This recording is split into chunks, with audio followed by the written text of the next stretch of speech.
Querido Deus Pai, somos gratos a Ti, Deus, porque Tu tens sido um Deus que tem cuidado das nossas vidas. E aqui estamos nós na Tua casa, para, Senhor, vir aprender mais da Tua palavra.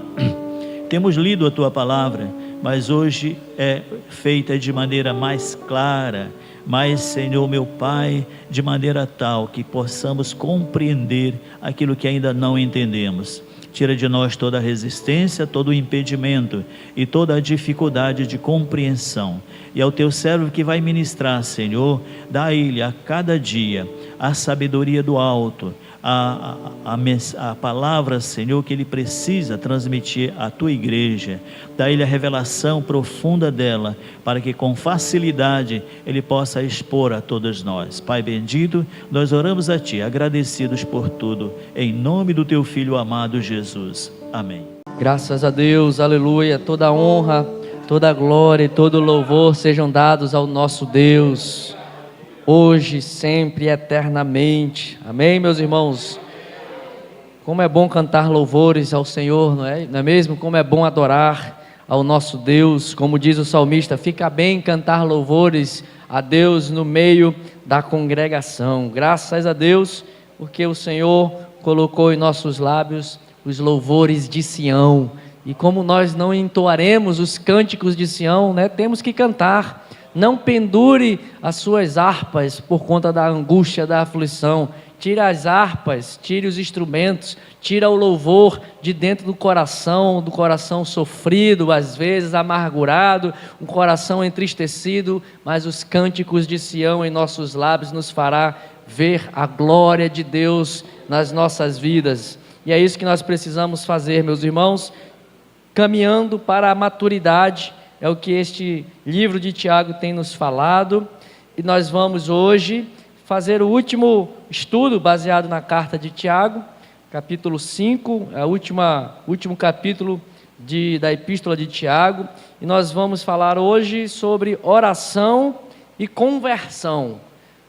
São os dois tópicos principais, apesar de Tiago falar, vamos também falar alguma coisa sobre riquezas e sobre recursos, sobre engano no meio da congregação, mas o tema central dessa carta, desse capítulo 5, está na oração, e os dois últimos versículos do capítulo 5, que vem falar sobre a conversão, o trabalho que a igreja precisa fazer em converter aqueles irmãos que se desviaram por alguma razão na jornada. Tiago inicia a sua epístola lá no primeiro capítulo falando de perseverança diante das provas, e aqui também no último capítulo ele também torna a falar de perseverança. Então é a tônica do apóstolo Tiago, é a tônica das Escrituras. O Novo Testamento, de um modo geral, vem nos incentivar a perseverarmos firmes na promessa. Até cantamos o hino 107, firme nas promessas do meu Salvador. Então nós temos esta palavra como um tema geral, perseverança, a estarmos persistindo na esperança que Deus nos deu, e Tiago torna a falar sobre este assunto e fecha a sua carta também falando sobre perseverança. Só que aqui ele acrescenta a perseverança, ele acrescenta a oração, ou seja, devemos perseverar, mas também devemos orar para que possamos conquistar a nossa vitória. Então nós vamos abordar esses dois assuntos principais, mas no início da carta, como Tiago é um apóstolo bastante prático, ele procura trazer ensinos para o dia a dia da igreja, os versículos 1 ao 6, ele aborda um assunto muito afeito ao dia a dia, que está na relação de trabalho.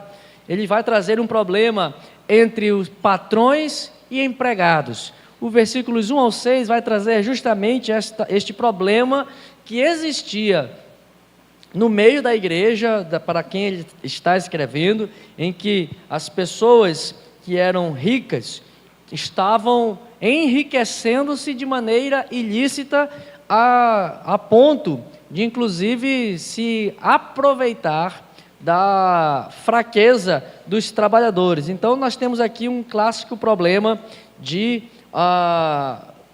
patrão e empregado.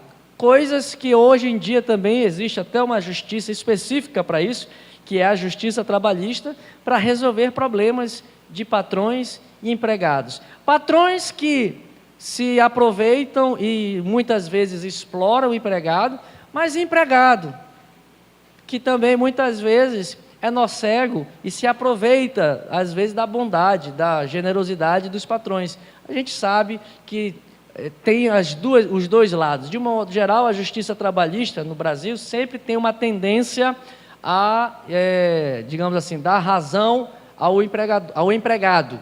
Mas tem muito empregado, irmãos, que faz corpo mole e se aproveita da nobreza de muitos patrões. Não são todos os patrões que são aproveitadores, né? Então, aqui tem um problema, e Tiago vem denunciar este problema no relacionamento dos cristãos. De uma certa maneira, ele denuncia uma dificuldade dos cristãos em se relacionar com o dinheiro. Aqui Tiago vai denunciar isso, a relação das pessoas, uma relação perversa e avarenta com o dinheiro. Coloco aqui no estudo justamente isso. Nós temos que entender que dinheiro, recurso financeiro, não é apenas uma moeda, um recurso monetário. Quando nós falamos em dinheiro, não é apenas uma cédula de papel que expressa um valor monetário. Quando se trata de dinheiro, nós, na verdade, temos que nos lembrar que se trata de uma coisa espiritual também. O dinheiro também é algo espiritual. E o problema é que muitas pessoas enxergam no dinheiro como um Deus, que Jesus, inclusive, chama de Mamon. Então, na realidade, dinheiro trata-se de um Deus, para muitas pessoas. Para outros, o dinheiro é mais um bem, o que na verdade deveria ser assim, para todas as pessoas, principalmente os cristãos.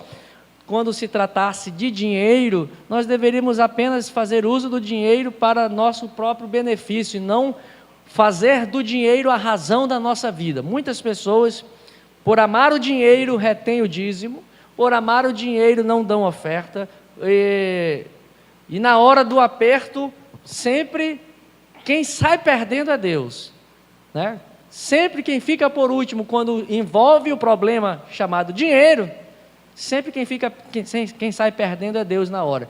Primeira coisa, quando há um problema no orçamento familiar, que se tira, qual é? Dízimo. Primeira coisa que o crente começa, irmão, é como a gente ama dinheiro. Irmão, eu gosto de dinheiro, mas o dinheiro, como eu coloco aqui, o dinheiro é um bom servo, mas é um péssimo patrão. Quando nós nos deixamos ser dominados pela avareza do dinheiro, nós nos perdemos completamente, a nossa fé, inclusive, é completamente abalada. E tanto que o profeta Malaquias faz uma denúncia ao povo justamente nesse ponto. Vocês estão me roubando, Deus denuncia pelo profeta Malaquias. Estão me roubando na retenção dos dízimos e das ofertas. Olha aí, irmão. Deus está sendo roubado não é só pelos dízimos, pelas ofertas também. A gente, na hora que as coisas apertam, primeira coisa, a gente deixa de ofertar, a gente deixa de devolver o dízimo, irmão, a gente tem uma moeda, tem um valor lá, devolva a Deus. A oferta não é mensurada por Deus pelo valor monetário, mas é pela disposição do coração. Para isso nós temos o exemplo da oferta daquela viúva que depositou no gasofilaço lá apenas poucas moedinhas, e Jesus disse que aquela mulher é que mais ofertou naquele culto. Mas a moeda, o valor monetário daquela moeda que ela depositou do gasofilaço era pouco. Mas para Jesus foi a maior oferta entregue naquele culto, foi aquela pouca moeda de, quem sabe, hoje equivaleria 10 centavos, foi o que ela deu. Mas para Jesus foi a oferta mais valiosa, porque Jesus não está, e Deus não está querendo que nós, não está esperando de nós recursos financeiros, Ele está esperando de nós um coração contrito e quebrantado. Ele é o dono do ouro e da prata, para que Ele precisa do teu recurso? Para que ele precisa do teu dinheiro? Para que ele precisa da tua oferta? Não, a oferta é para ensinar ao teu coração a generosidade, para te mostrar e te dizer, e para você falar para você mesmo, que a minha dependência não está no recurso, a minha dependência não está na provisão, a minha dependência está no provedor. Você não depende da provisão, você depende do provedor. Ou seja, você não depende do recurso, você depende de Deus, que é o dono do recurso.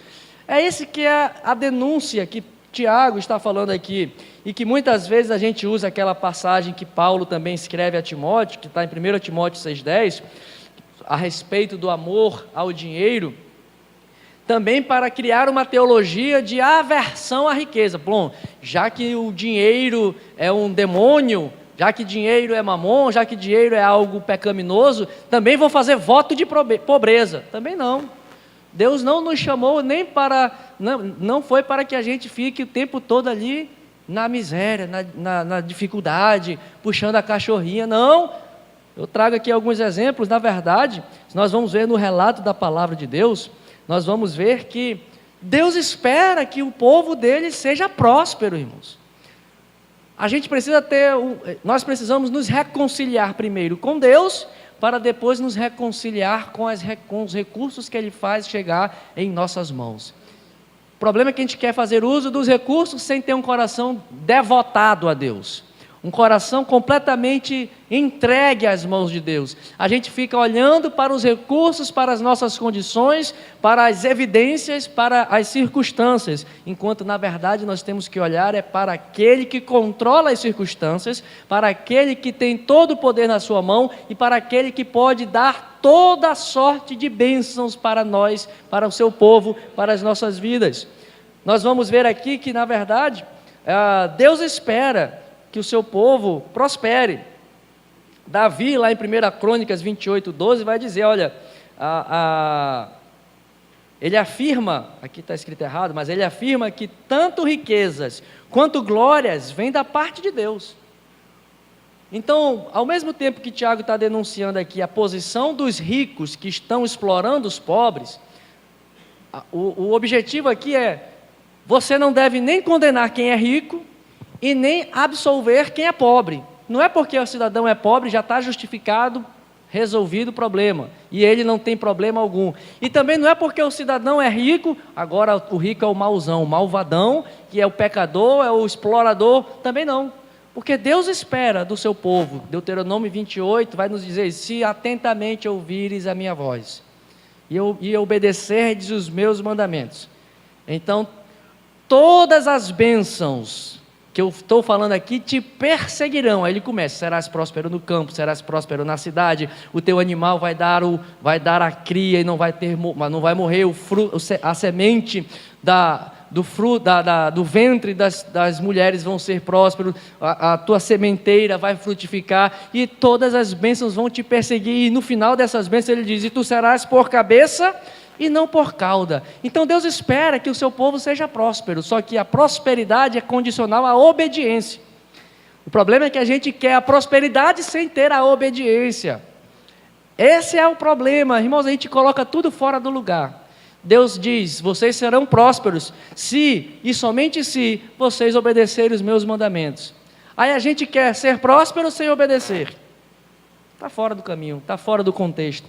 Então aqui, Tiago não está falando e denunciando riqueza. Agora riqueza ninguém tem que correr atrás. Não, a Bíblia não nos incentiva a fazermos voto de pobreza. Eu trago aqui alguns exemplos de homens da palavra de Deus que eram muito ricos e prósperos. Abraão era próspero, Ló, sobrinho de Abraão, era muito próspero também. Isaac prosperou num tempo de escassez. Gênesis capítulo 25 diz que era uma fome, uma seca muito grande, e Isaac, neste tempo de seca, que nunca tinha acontecido até aquele tempo, Isaac plantou e colheu 100 vezes mais.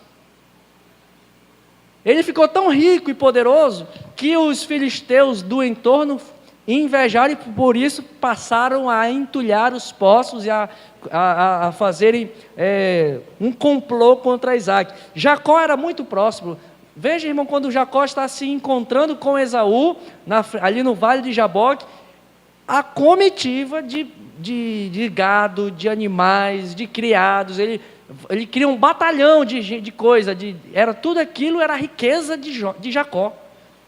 Ele passa primeiro os animais, depois passa os outros animais, depois vai passando os escravos, aí passa mais um batalhão de escravos, aí passa os primeiros filhos, aí depois passa as mulheres, ele deixa por último a mulher que ele mais ama, Raquel, aí passa todo mundo, por último ele vai. Olha o batalhão de bens que Jacó tinha. Então, irmãos, Jacó tinha riqueza, Jó era um homem muito próspero, cantamos aqui, Davi era um homem muito próximo, Boaz era um homem muito próspero. Isso é tudo Velho Testamento, pastor. Então lá, vamos para o Novo Testamento. José de Arimateia era um homem rico, discípulo de Jesus. E foi por meio de José de Arimateia que se cumpriu uma profecia, dizendo que ele seria enterrado na sepultura entre os ricos. Se não tivesse um rico, essa profecia, um rico discípulo de Jesus, essa profecia não teria sido cumprida. Precisou de José de Arimateia, um homem próspero, rico, cheio de finanças, para que essa profecia do Antigo Testamento fosse cumprida e Jesus fosse sepultado entre os ricos. Então, irmãos, o problema aqui que Tiago está denunciando não é riqueza. Procure, trabalhe, se esforce, se capacite, seja o melhor profissional, seja o melhor marceneiro, seja o melhor motorista, seja o melhor funcionário da sua empresa, seja a pessoa de destaque, seja o melhor servidor público, seja o melhor vendedor, seja o melhor em tudo que você faça e seja fiel, sobretudo, a Deus e aos mandamentos do Senhor, e você vai ver se a prosperidade de Deus não vai te acompanhar. O problema é que a gente quer a prosperidade fazendo pela lei do menor esforço. Eu quero ser próspero, mas eu não vou trabalhar. É aquele tipo de... vou dar o exemplo do patrão, do empregado. É aquele tipo de empregado que o horário termina às 5 horas da tarde. Quando dá 16h50 ele já está lá. Aí o relógio vai lá, 57, 58, 59, 5. Tchau, vou embora. Como é que quer prosperar, irmão? Não faz um pouco a mais. E isso, se você parar para pensar, isso vai se refletir até no desempenho ministerial na igreja. Pode ter certeza, esse tipo de empregado na igreja é o tipo de pessoa que faz o mínimo nas coisas, de esforço para fazer as coisas de Deus. Deus dá coisa para quem se esforça. A parábola dos talentos nos diz muito isso, né? 5, 3 e 1. Quem tinha 5... trabalhou e ganhou mais. O que tinha 3, ralou, e depois no final pegou um pouco mais ainda. Granjeou e ganhou mais. O que tinha 1, o que fez? O preguiçoso. Esse daí que fica lá esperando o relógio bater para bater o ponto, o que ele fez? Vou esconder o meu talento. E aqui essa parábola de Jesus está falando de dinheiro. Talento não é habilidade que ele está falando. Não é habilidade de saber cantar, não é habilidade... Talento aqui é recurso financeiro. O reino de Deus também trata de recursos financeiros. Se você for fiel a Deus, você vai ser fiel nas suas finanças. Se você não for fiel nas suas finanças, isso já nos indica que você não é tão fiel a Deus assim como você pensa. É assim mesmo. O servo que recebeu 1, escondeu. Para quem que foi? Quando o Senhor da parábola volta lá e pergunta, servo mau e fiel, até o que tem te serás tirado. Para quem que Jesus deu na parábola? Para quem foi? Para o que tinha 5 ou para o que tinha 3? Irmão, então se você trabalha, se esforça, tanto no mundo secular, tanto no reino de Deus, Deus vai te dar mais. Deus vai colocando mais. Então, é injusto, né? Poxa, por que não deu para o que tinha 3? Não, porque o que tinha 5 era mais capacitado. Mostrou que tinha capacidade para multiplicar mais ainda aquilo que ele recebeu do outro. Então, irmão, o reino de Deus é assim. O reino de Deus, inclusive, para o mundo vindouro, quando Jesus voltar, ele é galardoador. Ele vai dar uma coroa, um galardão, conforme as suas obras, porque Deus é justo e Ele paga os seus trabalhadores de forma justa. Se é que nós podemos colocar assim, não somos trabalhadores do Evangelho? Não somos obreiros do Senhor? Não é essa a expressão que nós usamos? Então Deus remunera os seus obreiros. Esse é servo bom e fiel, trabalha bem, é dedicado, se esforça, não fica fazendo a lei do menor esforço. ele faz sempre algo mais. Vou dar mais um pouco para ele. Aí é o irmão que tem mais talento, é o irmão que Deus começa a usar mais na congregação. No trabalho, o chefe começa a olhar melhor, começa a perceber, opa, esse aqui, eu já posso contar mais com ele. Irmão, é assim na vida secular e é assim no reino de Deus. Então, o que Tiago está denunciando aqui, não é a riqueza, o problema não é ser próspero, não é angariar recursos, o problema está em como nós adquirimos os nossos recursos. A denúncia aqui é porque esses homens ricos que Tiago está denunciando estavam se apropriando da riqueza de forma ilícita, explorando os próprios irmãos. Então, o que a palavra de Deus condena não é a riqueza, mas é a forma como se adquire riqueza. O profeta Amós e o profeta Isaías falam isso. Olha, pessoas que vendem por prata o justo, e por um par de sandálias vendem até o pobre. Olha a denúncia do profeta.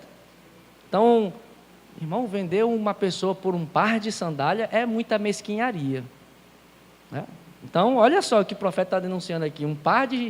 Pensou você vender alguém por um par de havaianas? É o que o profeta está denunciando aqui. Porque o povo era tão mesquinho, o coração estava tão voltado para a riqueza, que até a esse ponto, recebendo mal, pagando mal, recebendo um valor irrisório, para vender um justo, para vender uma sentença, fazer alguma coisa. O profeta Isaías, mesma coisa. As pessoas, muitos aqui na denúncia do profeta Isaías, estavam, os ricos, comprando terra, para que ninguém tivesse lugar onde morar. Ou seja, o objetivo para adquirir riqueza era para desapropriar os pobres. Então, o que a palavra de Deus denuncia não é a riqueza, não é a obtenção de riqueza. Deus espera, inclusive, que você seja próspero, que você seja digno e merecedor do seu trabalho. Mas o que o Tiago está nos denunciando aqui é o problema em como se adquire. E nem toda a riqueza do mundo, meus irmãos, nem toda a riqueza do mundo será suficiente para preencher uma alma que é pobre e avarenta. Pode ter a riqueza que for do mundo, mas se a alma é avarenta e se o coração e a alma são pobres, pode ter a riqueza que for, pode ser herdeiro do Bill Gates, não vai satisfazer, porque o dinheiro, Mamon, é um Deus que escraviza, e nós temos que vigiar, irmãos. Agora tem também um sinal trocado, né? Não, agora tem pessoas que condenam a riqueza e tem outros não, que eu não quero, fica com inveja de quem consegue obter por seu esforço, por seu mérito, trabalho, começa a falar mal, aí já cai no problema do capítulo 3 de Tiago, já começa a entrar na maledicência. Isso aí é rico porque deve ter roubado, isso aí é rico porque deve ter feito isso, isso aqui ganhou dinheiro e olha aí, ó, tá vendo? Esse é um trapaceiro. Aí pega um comerciante, isso aí deve estar sonegando imposto, aí é o lado oposto, né? Começa a falar mal de quem consegue, pelos seus esforços, licitamente, adquirir riquezas. Então, não fique condenando quem alcançou recursos, não julgue. Inclusive, Tiago diz isso, olha, não sejam vós juízes uns dos outros. Nós não podemos incorrer por isso. E aí, Tiago está voltando-se para os ricos, vocês vão ser julgados por isso. Olha que ele diz, prestem atenção, vós ricos, versículo 1. Chorai e lamentai por causa das desgraças que virão sobre vós. Por conta dessa atitude de vocês, vai vir desgraça sobre vocês, por conta deste pecado. E aí ele coloca aqui que justamente o problema é que desonestamente, verso 4, está sendo retido o pagamento e o salário dos trabalhadores. E aí agora, a partir do verso 7 ao verso 11, até o versículo 6 aqui, Tiago está olhando para condenar a forma como esses cristãos aqui estavam adquirindo suas riquezas. Agora, Tiago, do versículo 7 até o versículo 11, passa a olhar, a tratar com as pessoas que estão numa situação de adversidade, para as pessoas mais oprimidas, que aqueles que estão sendo oprimidos pelos ricos e que estão sofrendo angústias, estão sendo o seu trabalho, o seu esforço, a sua dedicação está sendo aproveitada, explorada pelos ricos, e Tiago vem trazer para esse grupo de pessoas que estão oprimidas, ele vem trazer uma palavra de esperança, dizendo que você, seja uma opressão desse nível que Tiago está denunciando, de uma exploração trabalhista, seja qualquer outro nível de dificuldade, ou tribulação, ou provação pela qual se esteja passando, Tiago, a partir do verso 7 em diante, traz uma advertência, uma exortação para que a igreja seja paciente, e que Deus, na verdade, é quem vai recompensar a igreja pela sua paciência, aqueles que forem fiéis. A mensagem de Tiago visa encorajar, a partir do verso 7, a que nós venhamos a confiar no provedor, no Deus que cuida, no Deus que zela, do Deus que nos promove a salvação, no Deus que nos dá o sustento, ao invés de confiar no sustento propriamente dado por Deus. Isso aqui é importante, irmãos.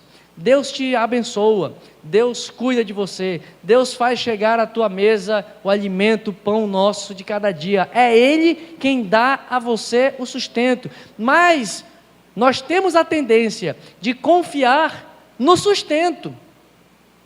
É por isso que o profeta Abacuque diz lá no final do capítulo 3, ainda que não haja frutos na oliveira, ainda que o produto da oliveira minta, ainda que não hajam animais nos currais, o que o profeta está dizendo?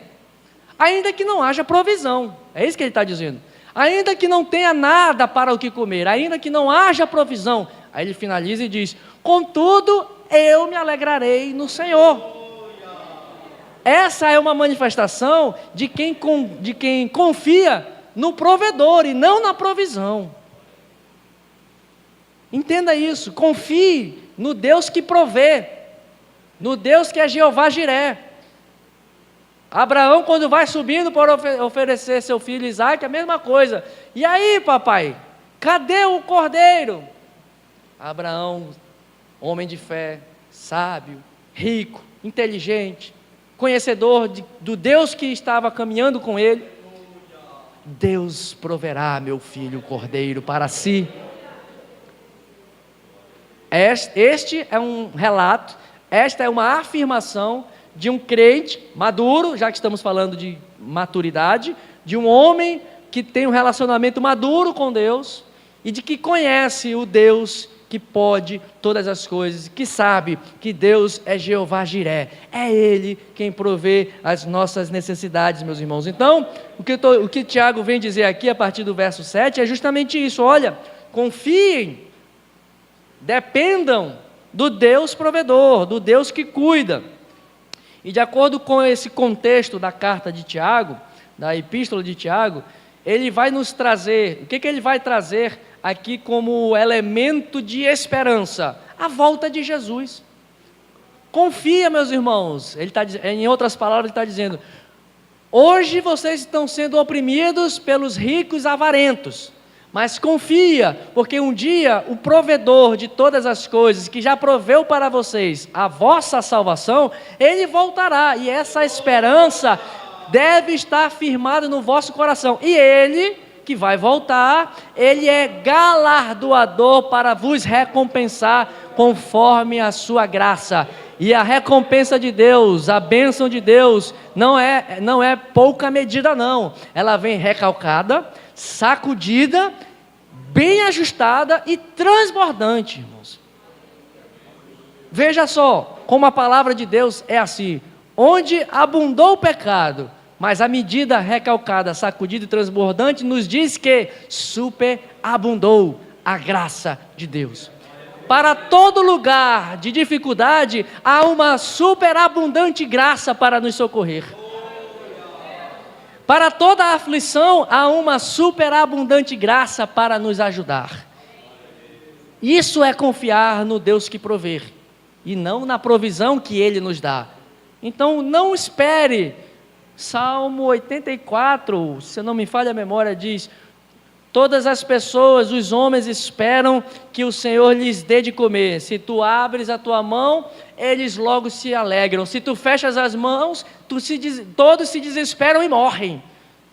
Veja se vocês acham esse salmo, acho que é 84, me ocorreu aqui, o salmista entendendo isso. Ou seja, todos nós esperamos a provisão de Deus, todos nós esperamos que Deus nos socorra.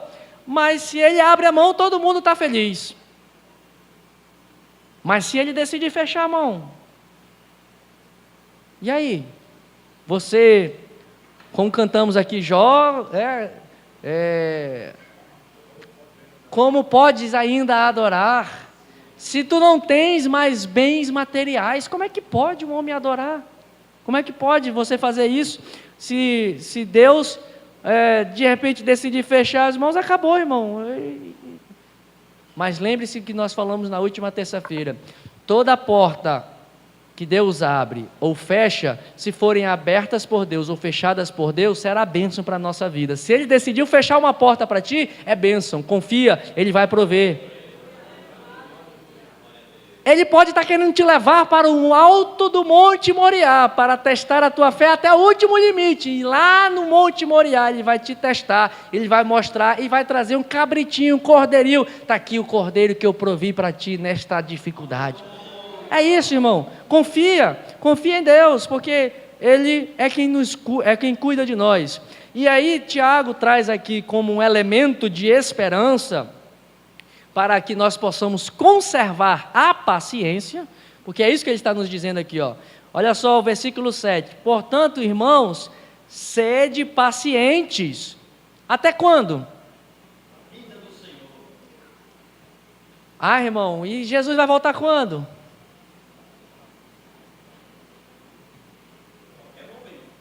Ele pode voltar para você agorinha, né? Mas aqui a expectativa era a volta universal de Jesus. Mas aqui a perseverança, irmão, é até que volte. Aí está aquele hino que a gente canta, né? Até que volte o Salvador. Eu só sei essa parte. Obrigado, Mário. Só sabe essa parte igual a mim, né? Até que volte o Salvador, persevere com paciência no Senhor. O salmista já dizia isso, esperei com paciência no Senhor, e Ele ouviu o meu clamor. Os que esperam no Senhor, o profeta Isaías, terão as suas forças renovadas, subirão como as águias no ar. Como cantamos, né? Tem um hino, né, que nós cantamos essa profecia, né? Correrão e não se fatigarão. Correrão sem se cansar, sem fatigar, e assim o hino nos leva a cantar poeticamente esta profecia. Os jovens até correm e se cansam, mas os que esperam no Senhor terão as suas forças renovadas. Paciência, irmão. Mas aqui já falamos sobre paciência, que a carta de Tiago abre com esse tema. Paciência, irmão, não é ficar sentado ali, colocar o boi na chuva, na sombra, ficar sentado ali, esperando as coisas acontecerem, sentado esperando o céu se abrir, sem fazer nada. Paciência na palavra de Deus, sobretudo no Novo Testamento, e de um modo geral, esperar no Senhor não significa uma inércia, uma paralisia. Paciência não é ficar ali pacientemente sofrendo, parado, sem fazer nada. Não, irmãos, paciência é confiar no Senhor, é ter uma expectativa, uma ação positiva de saber que está vivendo um problema difícil, está vivendo uma dificuldade, está havendo uma aflição, uma escassez, tem um problema.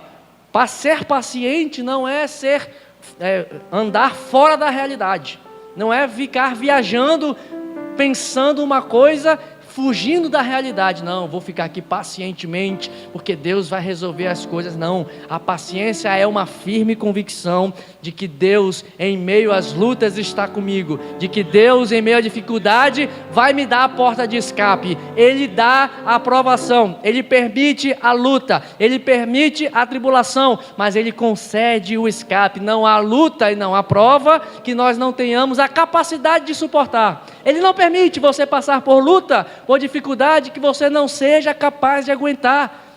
É esta paciência ativa de prosseguir, de continuar caminhando na fé, de continuar avançando, de continuar crendo que a qualquer hora, a qualquer momento, Deus pode mudar a realidade.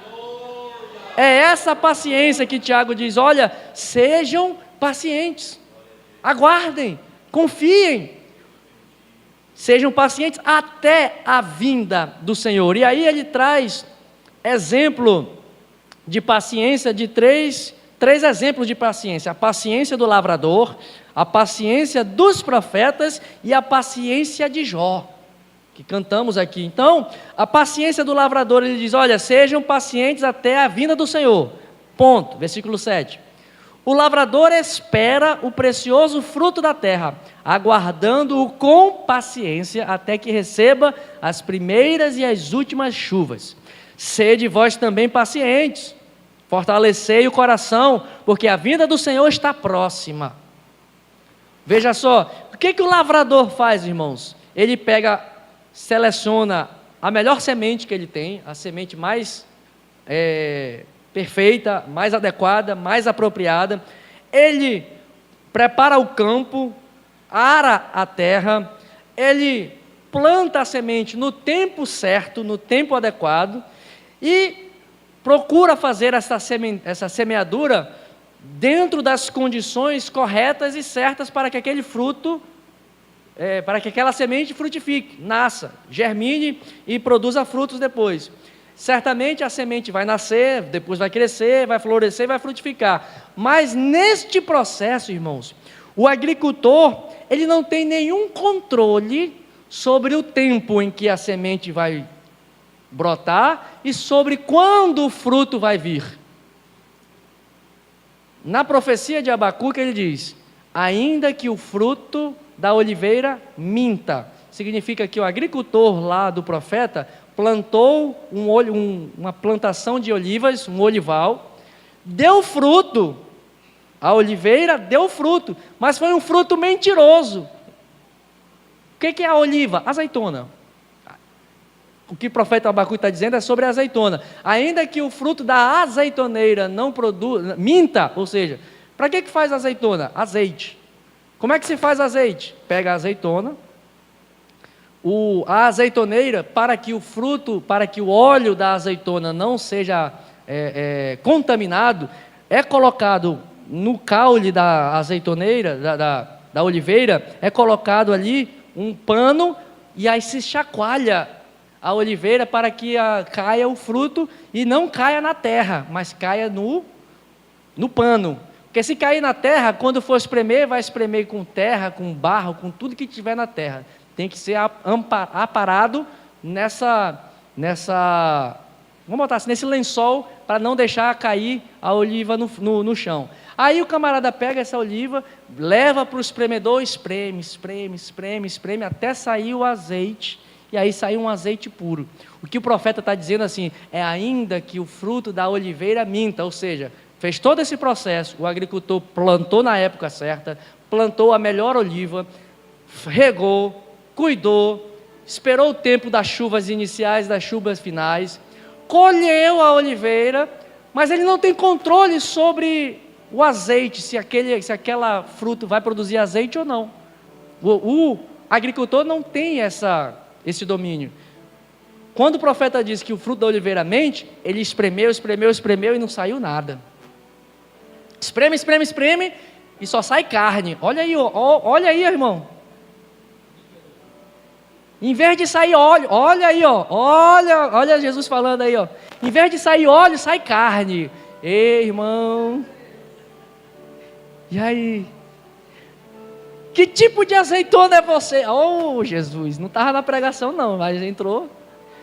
Que tipo de azeitona é você? Quando Jesus te espreme, sai carne ou sai azeite? Eita glória!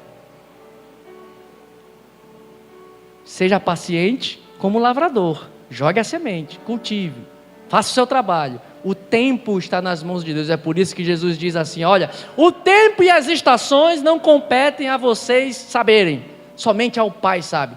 que vocês precisam fazer? Sejam minhas testemunhas. Sabe o que é ser testemunha? É ser jogado dentro da prensa para ser espremido na prova, para ver se vai sair azeite ou se vai sair carne de você. E aí? Tiago está dizendo, sejam pacientes, como também o lavrador o é. Então, irmãos, o que o lavrador tem que fazer? Ele só tem que fazer a sua parte, semear, lançar a semente, fazer o seu trabalho, florescer, dar o crescimento. Se o fruto vai produzir o verdadeiro fruto ou não, se vai dar o resultado esperado, isso não está na capacidade do lavrador, mas o lavrador é persistente. Esse ano a colheita foi má, ele planta de novo, na esperança de que o ano que vem vai dar certo. Aí o ano que vem o fruto deu ruim de novo, a oliveira mentiu de novo, mas ele tem perseverança, paciência, persistência, vou plantar de novo, porque quem sabe na terceira colheita dê certo. Entenda a lógica do lavrador, para que você faça a mesma coisa na sua vida. Hoje deu ruim, mas amanhã Deus vai fazer as coisas diferentes. Hoje não deu certo, mas o Senhor fará com que as coisas ruins que aconteceram hoje, amanhã se transformem em bênção. E assim você vai perseverando, como o lavrador persevera dia após dia.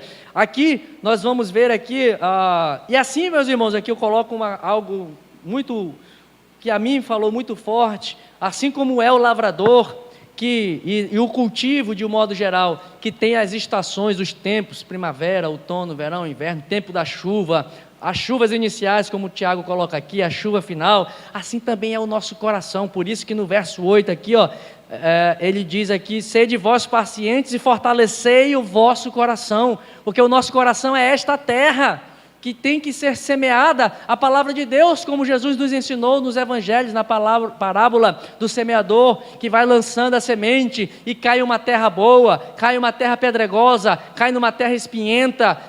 Qual é o teu coração? Você tem que arar o teu coração pacientemente, tirando as coisas ruins, para que a semente do evangelho caia, e não produza um fruto mentiroso, mas produza um fruto que verdadeiramente produz óleo, azeite, manifestação da glória de Deus. Às vezes, quando o nosso coração está árido, doído, Deus manda uma chuva inicial de bondade, de graça e de misericórdia, e aquele coração árido se transforma em um coração benevolente, um coração cheio da graça de Deus, tudo para que Deus nos faça capazes de, no tempo certo, na hora certa, podermos estar sendo colhidos como frutos fiéis, como frutos verdadeiros. Até a volta de Jesus, lá em Apocalipse, que nos mostra, é relatada como uma colheita. Vai vir um anjo, Apocalipse 14, virá um anjo com uma grande foice e vai arar a terra e colher os frutos da terra. E aí? Você vai ser o fruto bom ou o fruto ruim? Que Deus nos ajude, né, meus irmãos, a sermos um fruto abençoado por Deus. E aqui ele fala da paciência dos profetas. Nós vamos ver aqui Daniel sendo lançado na cova dos leões, Abacuque vivendo em um tempo de extrema corrupção. Nós vamos ver aqui os profeta Isaías andando nu e descalço por 3 anos, e na verdade esses homens todos perseveravam, eram homens que falavam em nome de Deus, que eram vistos como homens de Deus, eles caminhavam com Deus, andaram com Deus, falaram com Deus, ouviram a voz de Deus, falaram em nome de Deus e passaram por lutas e provas do mesmo jeito. Mas qual foi o resultado desses homens? Foram pacientes. Jó, no final da sua angústia, também é um dos exemplos que ele traz aqui, viveu toda a sua angústia, toda a sua tribulação. Ele começa rico, e logo no início da história de Jó, ele aparece já sofrendo as suas perdas, perdendo todos os seus bens, sua família sendo destruída. Um homem que sofreu severas perdas, mas que por ser paciente, perseverante, confiar no Deus que ele servia, ele pôde, no alto da sua angústia, no alto da sua aflição, como está em Jó 19, versículo 25 a 27, eu sei que o meu Redentor vive e que por fim se levantará sobre a terra. Irmãos, ele declara isso no meio da angústia. Ele só foi ser restaurado lá no final do livro.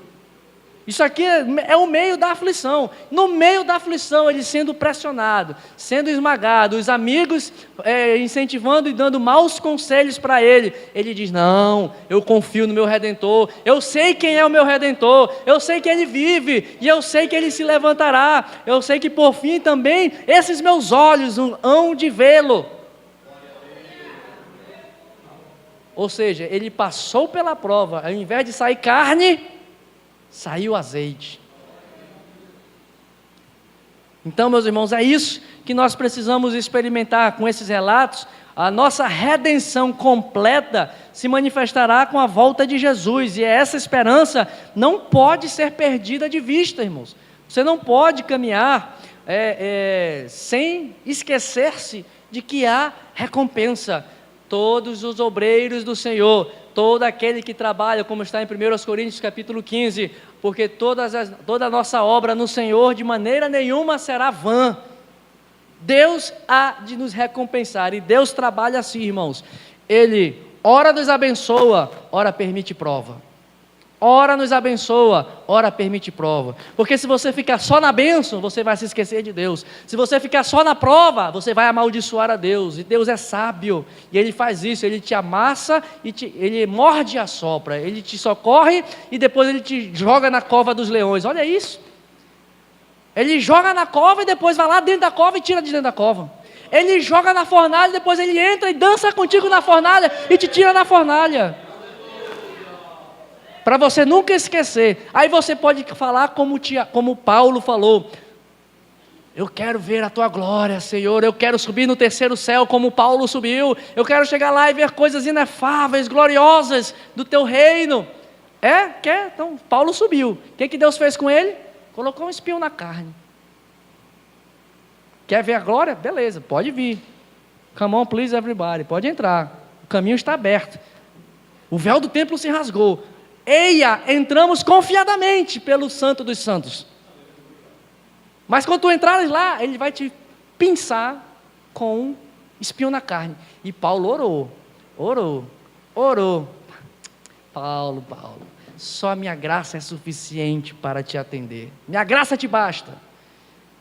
Você quer ver coisas gloriosas, mas você está disposto a ter um espinho na carne? Está disposto a ser esmagado para ver se sai óleo da sua vida?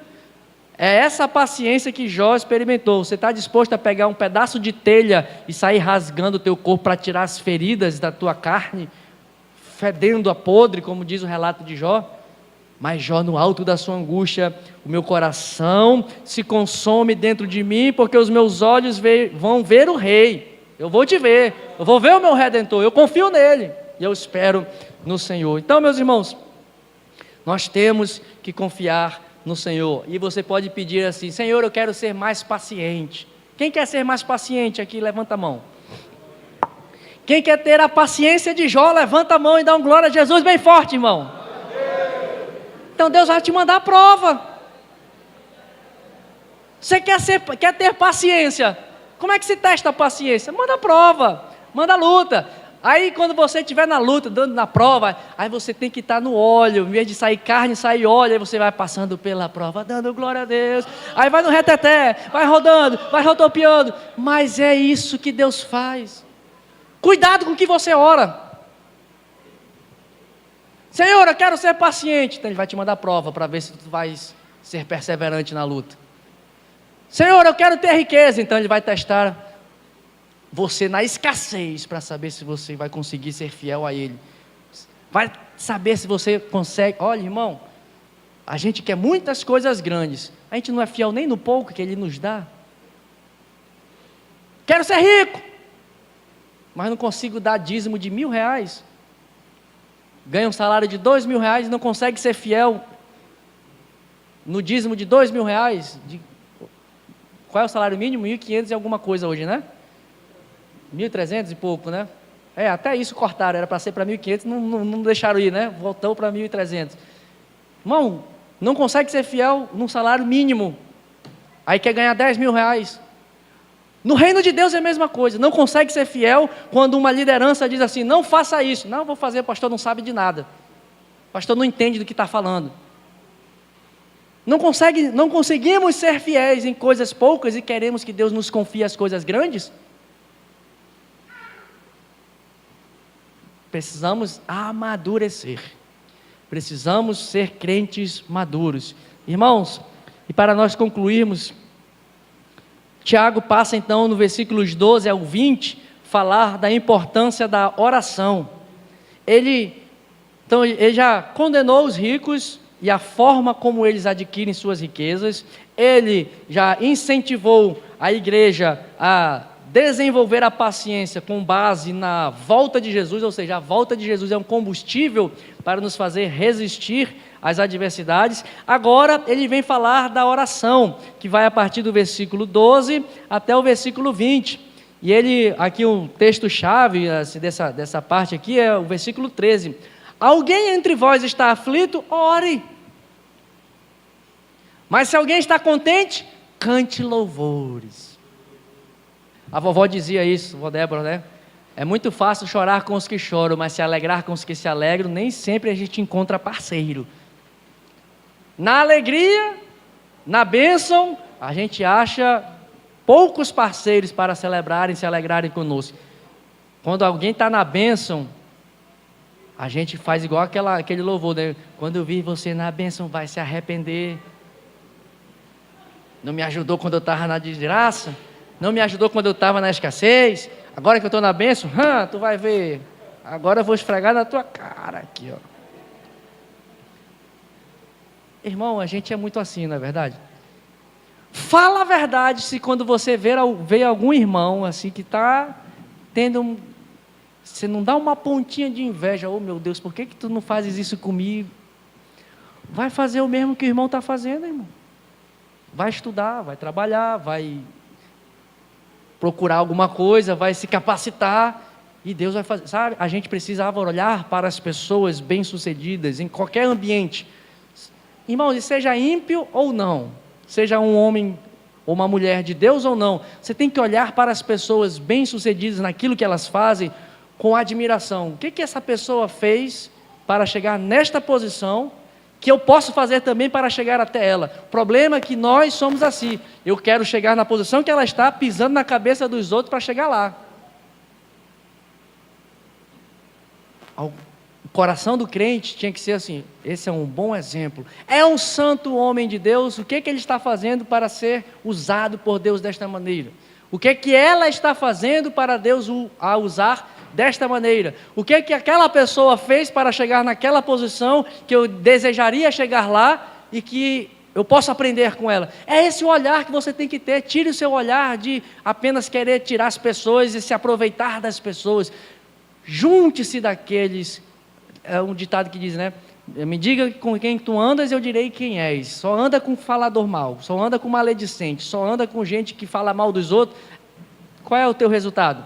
É um maledicente, um falador mal dos outros, é um invejoso. Mas olhe para as pessoas que Deus levanta. Irmão, toda a autoridade, todas as pessoas no papel de liderança são levantados por Deus, seja ímpio ou não. Extraia o melhor das pessoas. E nós não vamos terminar, vou falar bem rapidinho para terminar o tema de oração, para a gente poder fechar a carta de Tiago. Prometo mais 5 minutos para que nós possamos terminar. Começamos um pouco mais tarde também, mas aqui, ó, Tiago, para terminar essa sua carta, ele vai incentivar isso. Aos que estão sofrendo, orem por eles. E aqui, em meio aos problemas, ao invés de orar, muitas vezes nós olhamos, está em pecado. Esse irmão fez alguma coisa para pecar. Jó está desse jeito, está pecando, Jó, cuidado, faz uma avaliação. Será que tu não estás em pecado? Não, Tiago está dizendo, ore por ele, está sofrendo, está passando por luto. Senhor, dá graça, ajuda, socorre, seja socorro bem presente na hora da angústia, na hora da tribulação. Ore pelas pessoas que estão em sofrimento. E a oração, meus irmãos, ela nos conecta a Deus. A oração conecta a criatura ao Criador. A oração conecta a terra ao trono da graça. A oração conecta aquele que é todo-poderoso àqueles que são fracos, frágeis, pobres como nós. Para isso que Deus nos entregou a oração. Paulo, já falei aqui anteriormente, Paulo orou 3 vezes pedindo a Deus para tirar os espinhos da sua carne. No entanto, Deus não tirou o espinho, mas lhe deu graça para suportar os espinhos. A oração tem o poder de mudar circunstâncias, porém, nem sempre Deus vai mudar as circunstâncias. Ele vai nos dar, muitas vezes, capacidade para sobreviver e resistir e suportar as circunstâncias difíceis pelas quais passamos. E só vamos obter esta força, esta graça para suportar as situações se orarmos a Deus nas nossas angústias. Mas na hora da alegria, cante louvores, irmão, abra seus lábios, cante, adore, louve ao Senhor em todo o tempo. Se estiver sofrendo, louve, se estiver chorando, louve, não importa, louve, o teu louvor invade os céus. E ele diz ainda a respeito da oração pelos enfermos. Tiago aqui traz um contexto em que, aparentemente, irmãos, essa enfermidade que ele está tratando aqui é uma enfermidade que tem a ver com uma conduta errada, com um pecado. Porque ele diz assim, no final, no versículo 14: algum de vós está doente? Chame os presbíteros da igreja, para que estes orem sobre eles, ungindo-o com óleo em nome do Senhor. E a oração da fé salvará o doente, e o Senhor o levantará. E se houver cometido pecados, será perdoado. Verso 16: portanto, confessai vossos pecados uns aos outros, e orai uns pelos outros, para que sedes curados. Aqui, muitas das nossas enfermidades, elas são resolvidas no plano espiritual. O que Tiago está dizendo é: confesse os seus pecados uns aos outros. O contexto da carta de Tiago nos faz entender que havia um problema de relacionamento entre os irmãos, um falando mal do outro, um julgando o outro, um condenando o outro, um rico explorando o pobre. Tiago está dizendo assim: olha, vocês estão enfermos, doentes, porque vocês estão vos tratando mal uns aos outros. Ele diz: confessem seus pecados uns aos outros, para que vocês sejam sarados. Esse problema de vocês é porque vocês estão doentes. E qual é a solução para isso? Confessar um ao outro. E aqui é uma confissão. Eu tenho um problema com o pastor Sebastião, eu vou a ele e me confesso a ele, e me arrependo e me acerto com ele, a quem eu fiz a transgressão. E aí ele orará por mim e eu serei perdoado e sarado da minha enfermidade. As doenças nem sempre é assim, irmãos, mas aqui no contexto de Tiago, essa oração pelo enfermo traz esse contexto de uma enfermidade espiritual, de uma enfermidade que se manifesta no corpo como consequência de uma conduta pecaminosa daquele cristão. Por isso que ele diz: procure o presbítero, procure a igreja, seja ungido por óleo, para que você seja curado. Conserte-se com seu irmão, vá atrás dele, procure se consertar, procure se corrigir, peça a oração daquele a quem você ofendeu, para que você receba a cura de Deus. E olha o que o texto diz: e você vai ser levantado por Deus. O texto no versículo 15, diz assim: e a oração da fé salvará o doente e o Senhor levantará.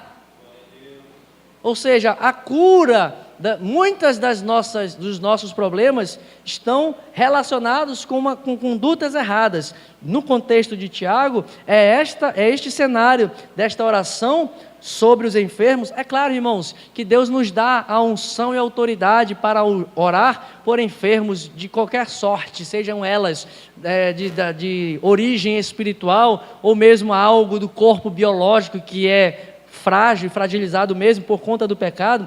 Mas aqui nós estamos vendo Tiago incentivando a uma congregação, a uma igreja que se relacione de forma saudável, e essa relação saudável passa por um acerto de contas entre os irmãos, para que Deus possa curar, para que Deus possa restaurar. Aí ele então diz: a oração do justo pode muito em seus efeitos. Nós não podemos separar a oração da palavra de Deus. Nós vamos ver, ele dá o exemplo de Elias, que era um homem frágil como nós, suscetível às mesmas fraquezas, tinha medo, fugiu, sentiu depressão, pediu para morrer. No entanto, a oração de Elias, a oração do servo de Deus, fez com que os céus fossem fechados. Depois, 3 anos e meio, ele ora de novo, incessantemente, e os céus voltam a derramar chuva, e a chuva vem, ele está orando, e manda o moço subir: vai lá, agora vai vir a chuva. Não tem nada não, Elias. Ele continua orando, volta lá de novo. O moço vai lá, olha, não tem nada, e volta de novo, ele ora, vai lá de novo: estou vendo uma nuvem do tamanho da mão de um homem. E aí a nuvem vem e ele manda avisar, apenas com aquele pequeno sinal, ele avisa, manda avisar o rei que vai vir uma chuva abundante, e essa chuva vai pegar o rei no meio do caminho, e a chuva vem e derrama. Mas era um homem frágil como nós, depressivo, querendo morrer, fugindo dos problemas, com medo de Jezabel, sendo que tempos antes tinha mandado descer fogo do céu. Você não é assim muitas vezes, irmãos? Tem hora que você está mandando descer fogo do céu, está, como o pastor Romulo falava, pisando em brasa, cuspindo fogo, comendo prego, está no óleo. Aí de uma hora para outra uma palavra: veja só, Elias, se amanhã não acontecerá contigo o mesmo que tu fizeste com os profetas. Ai, meu Deus do céu, cadê a força do homem? Você não é assim, irmão? Nós não somos assim? Tem dias que a gente está mandando um monte se largar no mar e ele vai. Mas tem dias que a gente está só o pó. Um dia a gente está mandando um monte se lançar no mar, no outro a gente está pedindo para o monte cair na nossa cabeça, porque a gente está querendo morrer. Elias era assim, mas ele orou e Deus fechou o céu. Ele orou de novo e Deus abriu o céu. E ao invés de morrer, como ele pediu, falei na terça-feira passada, ele foi transladado numa carruagem de fogo, porque Elias era pentecostal, assembleiano, cheio do óleo. Fica no azeite, meu irmão, porque ele era um homem que, quando foi espremido, em vez de sair carne, saiu óleo. Tem pentecostal aí? Cadê os profetas aí? Cadê os Elias da vida aí? Cadê os pacientes como Elias, que vão resistir e perseverar? Então, Elias creu na palavra de Deus, orou debaixo da palavra de Deus. Deus disse: Elias, não vai chover. Ele orou e não choveu. Elias, agora pode orar, porque vai chover. Elias orou e choveu.